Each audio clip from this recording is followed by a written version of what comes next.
वाराणसी गांव में एक फूड ट्रक वैन पे एक आदमी कोल्ड कॉफी बनाकर बेचता था। पहले कोल्ड कॉफी बनाकर उस पे आइसक्रीम डालकर देता था। उसे वहाँ के लोग बड़े चाव से खाते थे। उस ट्रक के मालिक का नाम दालमिया था। वो बहुत नेक और ईमानदार आदमी था। वो कोल्ड कॉफी बनाने के लिए अच्छे गुणवत्ता के चीजों का इस्तेमाल करता था। कभी भी मिलावटी चीजों का इस्तेमाल नहीं करता था।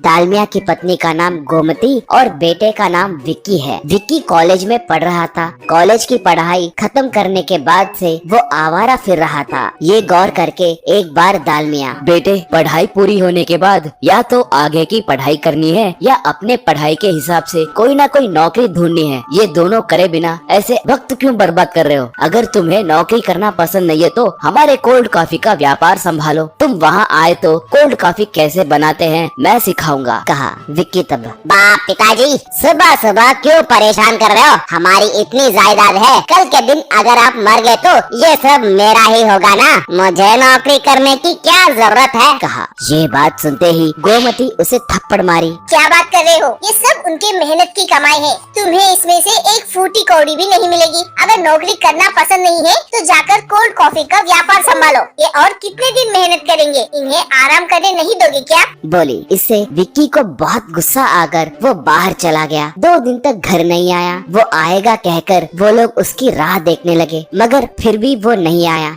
तीसरे दिन सुबह वो घर को आया। माँ तब, मुझे माफ करो बेटा, गुस्से में आकर मारा मैंने, फिर कभी नहीं मारूंगी, बोली। दालमिया तब, बेटे, तुम कोई काम नहीं करे तो भी चलेगा। तुम ऐसे ही रहो, मगर कभी भी ऐसे घर छोड़कर मत जाओ, कहा। विक्की तब, माँ पिताजी, आपने कुछ गलत नहीं किया, गलती तो मेरी है। घर छोड़कर जाने के बाद मुझे समझ आ गया कि मैंने कितनी बड़ी गलती की। अब से मैं कोल्ड कॉफी का व्यापार संभालूंगा। अब पिताजी आराम कर सकते हैं। पिताजी, मुझे कोल्ड कॉफी बनाना सिखाकर अब से आप घर के पास आराम कीजिए, कहा। उसके बातों से वो लोग बहुत खुश हुए।